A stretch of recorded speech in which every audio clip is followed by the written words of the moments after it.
Remember, it's coming from their sources. Yeah, so let's look at their sources for a moment.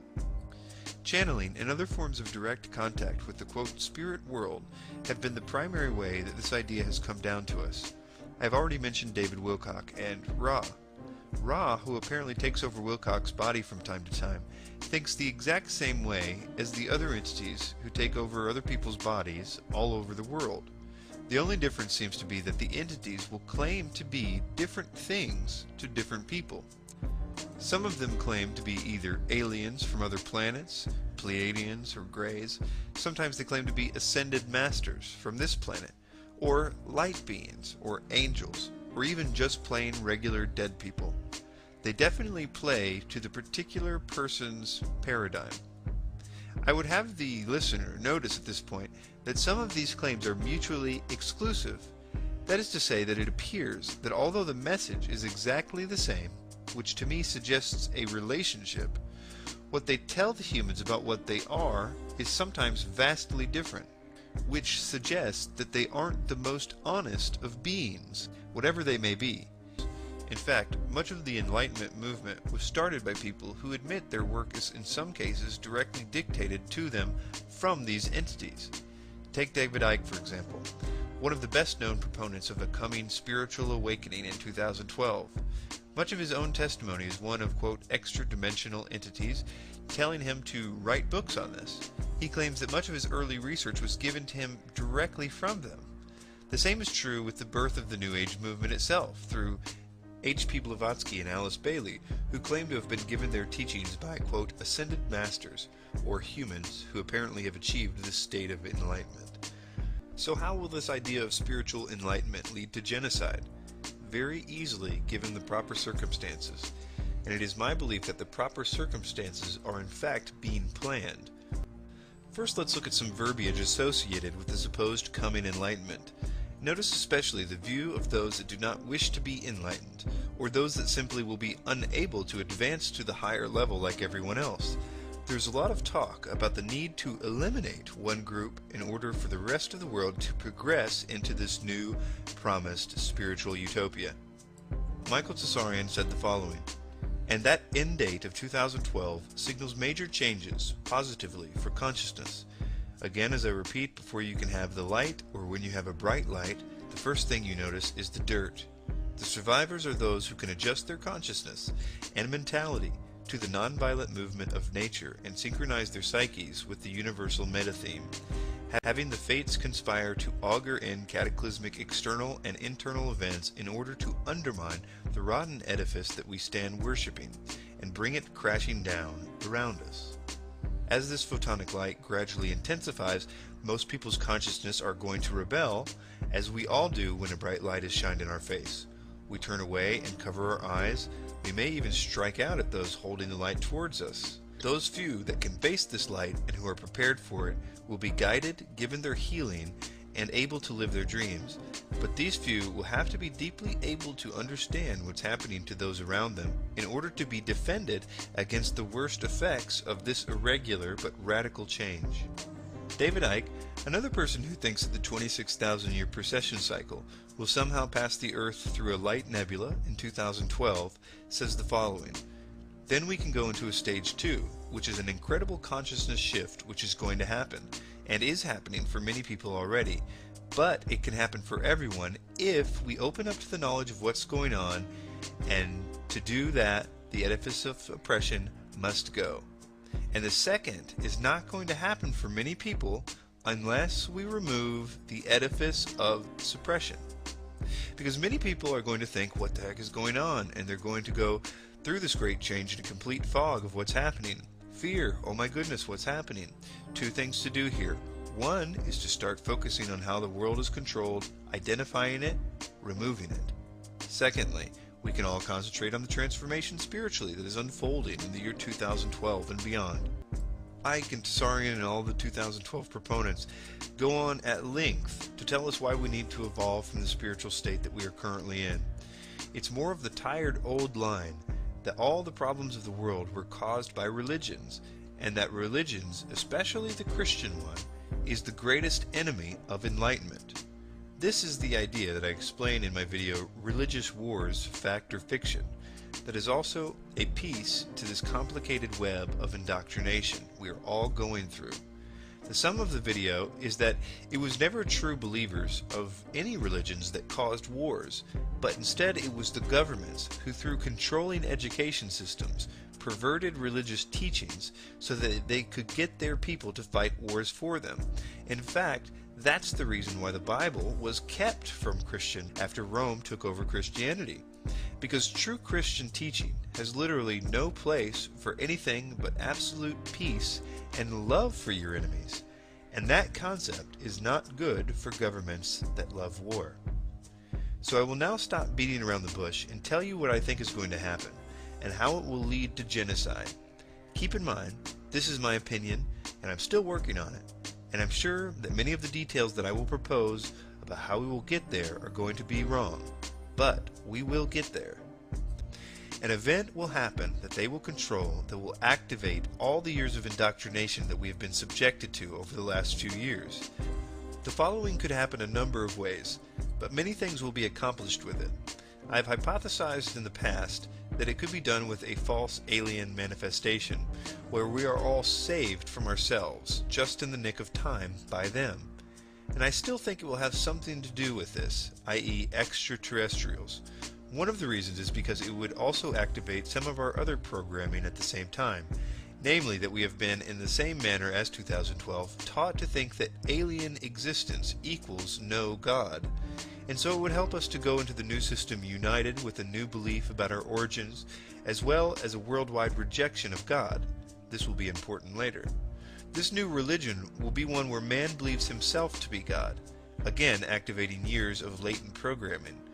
The aliens will encourage this belief by telling us that we aren't evolved like them, but that we too can be as gods, like them.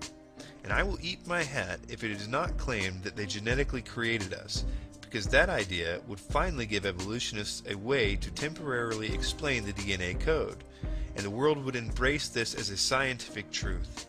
This is of course until someone asks the question, well, who created their DNA? The DNA code currently frustrates an honest evolutionist because the code betrays design. This would also be the best possible solution to the national sovereignty problems that a world government has had, as we would willingly give up our flags and constitutions, as we would now believe ourselves to be a part of a new galactic family, making national sovereignty obsolete. There is one more ingredient that will be added to the mix. This is the one that you will, if you understand theosophy, know that any utopia can't be complete without, i.e., the world teacher.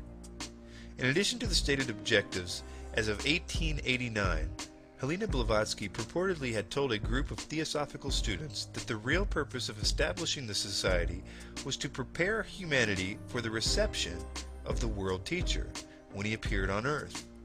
This was repeated again, more publicly, by Annie Besant in 1896, 5 years after Blavatsky's death. In Blavatsky's own writings, the only reference to a similar idea indicated that it would not be for at least a century. The world will believe that an ancient avatar, or God, has returned to save them from themselves. He will possibly claim a relationship with some sort of extraterrestrial, but he will most importantly have in some way destroyed the patsy Antichrist. This person will activate another program that we have been given. This one is part of what's called the externalization of the hierarchy, part of which is an idea that many ages have seen an avatar come to them at crucial junctures in history, and that they were all the same entity, like Buddha, Krishna, and Jesus. They say that they were all part of the Christ consciousness, i.e. the same entity. This will be a genuine God in the flesh, people will believe, and as a planet, we will like it a lot. It is my belief that this man will in fact have many of the institutional churches convinced that he is the same Christ as the first century Christ, and that the reason all the pieces don't match up precisely is because the Bible was in error. The lukewarm churches will embrace his message totally, as will the rest of the world, and like Hitler after World War I and the Treaty of Versailles, he will promise a brighter future than the one that people have just witnessed, one with no more wars, no religion, a new world order. We will give him the reins to this new technological utopia, but it is my belief that this will not be the end of bad things at all, but the beginning of the worst time in the history of humanity, one where this impostor will force the world, through a technological means, possibly a chip, to worship him. And this is why, in my opinion, when the disciples of the real Jesus asked him what his return would be like, he started his answer with this. And Jesus answered and said unto them, Take heed that no man deceive you. For many shall come in my name, saying, I am Christ, and shall deceive many. And ye shall hear of wars and rumors of wars. See that you are not troubled, for all these things must come to pass. But the end is not yet. My friends, every conceivable conspiracy has in some way or another been leading up to this event. It has all been preparation for this. This is a spiritual war, and there is a very powerful entity that wants to try to extract the worship from every human on this earth. For the first time, he has the infrastructure to control people in such a way to do this. All of the money systems, and the geopolitics, and the police state, and the chemical poisoning of the planet have all played a role in preparing the world to be spiritually milked by this ancient cherub. But no matter how powerful he is, he and all his demons are still subject to the lowliest Christian, who has been given total power over all dark spirits, because the real Christ has given it to them, even though most do not understand what they have or use it. But this is why it is said, the spirit who lives in you is greater than the spirit who lives in the world. It's important to realize this next part in order to understand the reason why the Antichrist will have to convince the world that what I'll call real Christians must be systematically eliminated in the new utopia. The answer to that is found in the following verses. Behold, I give unto you power to tread on serpents and scorpions, and over all the power of the enemy, and nothing shall by any means hurt you. Notwithstanding, in this rejoice not, that the spirits are subject unto you, but rather rejoice because your names are written in heaven.